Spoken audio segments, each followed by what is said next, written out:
All right, welcome to the line, rookie. First day on the job, right? Well, grab an apron and tie it tight, because today we're diving into an absolute masterpiece. I am going to walk you through how to make the undisputed king of regional comfort food, the Irish Chicken Fillet Roll. Now, I expect your full focus here, because to us, this isn't just a sandwich, it's an institution. See this quote right here? The iconic Irish deli sandwich is equal parts comfort and crunch. I want you to literally memorize that. It's basically our mission statement here at the deli. Everything we do from here on out completely relies on nailing those two exact things. If it's not comforting, we failed. If you don't hear that loud, audible crunch when a customer takes a bite, we failed. Simple as that. Okay, so here's our morning shift prep list.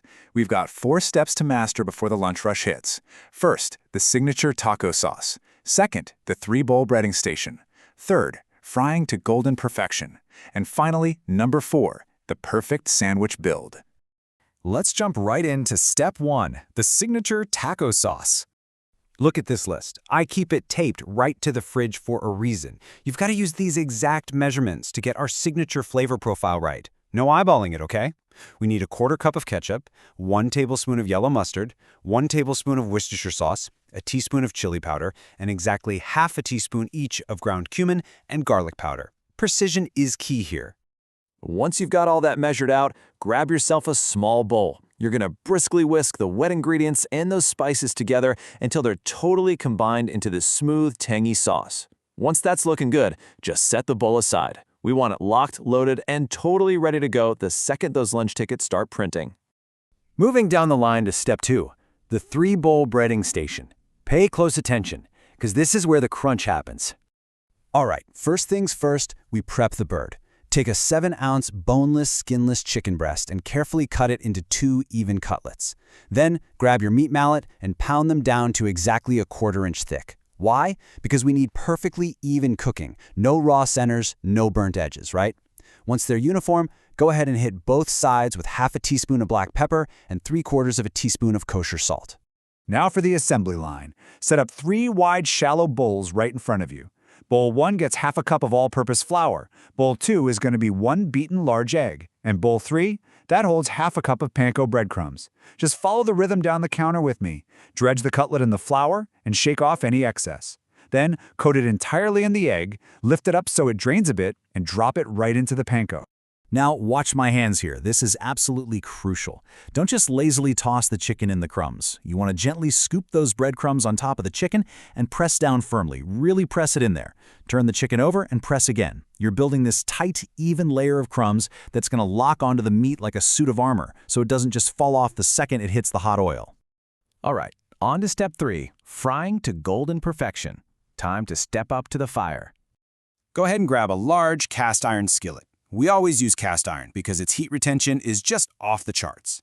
Now fill it with exactly a 1/4 inch of neutral oil. Vegetable oil is perfect for this. Listen, we are shallow frying these cutlets, not deep frying them, so you've got to measure that oil precisely. We definitely do not want to drown our perfectly breaded chicken.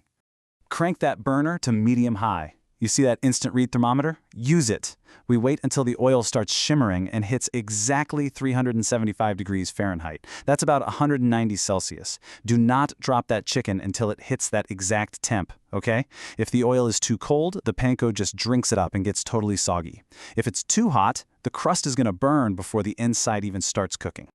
Carefully, gently, lay those breaded cutlets away from you into the oil. We're going to fry them for about 2½ to 3 minutes per side. Keep your eyes glued to the pan. Watch those bottom edges until they turn a gorgeous, crisp, golden brown. You can gently rotate them just to make sure they brown evenly, and then give them a flip for another 2½ to 3 minutes on the other side.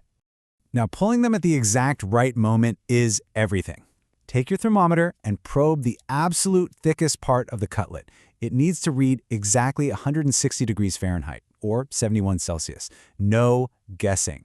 This is a totally non-negotiable internal temperature. It guarantees the chicken is safe to eat, but remains incredibly juicy on the inside. The literal second they hit temp, get those cutlets out of the pan and onto a paper towel-lined plate. Hit them immediately with that remaining 1/4 teaspoon of salt while they're hot, and then, hands off. Let them rest for 5 full minutes. I know it's tempting, but resting them on the paper towels drains off the excess grease, which locks in that crunch we talked about. Plus, it cools the meat down just enough so it slices beautifully without just falling to pieces. Finally, step 4, the perfect sandwich build. The rush is here, so let's get assembling. Check the clock. Lunch rush is starting. Our base has to be flawless. Grab 2 12 to 14-inch soft baguettes. Slice them open lengthwise, pop them in the warmer, and then generously slather both sides with 4 tablespoons of softened, salted Irish butter. We only use the good stuff here, like Kerrygold. That beautiful layer of high-quality butter protects the bread from getting soggy and lays down this incredibly rich, savory foundation. All right, let's build this thing. The exact bottom-to-top sequence is totally critical. All right? First, lay down a nice bed of shredded iceberg lettuce, about 2 cups. Next, layer on your thinly sliced red onions and tomatoes. Now grab that beautifully rested chicken cutlet, slice it on a bias, and arrange it right over those cold veggies. Drizzle each cutlet with 2 tablespoons of that signature taco sauce we made earlier, and for the grand finale, make it rain with 4 ounces of shredded Irish cheddar cheese right over the top. Now, fold the whole shebang together. Close it up firmly so you're holding all those gorgeous layers right in place. Take your serrated knife and slice each roll straight in half crosswise. And hey, if you did your job right over at the breading station, you are going to hear this deeply satisfying crunch as the blade cuts through the crust. That's the sound of success, rookie. Serve it immediately while it's hot, fresh, and absolutely perfect. So that's the blueprint. You've got the signature sauce, the ultimate crunch, the flawless fry, and the architectural build. I can hear the bell ringing at the front counter right now. The tickets are printing, the lunch rush is officially here. So tell me, are you ready to build the perfect roll?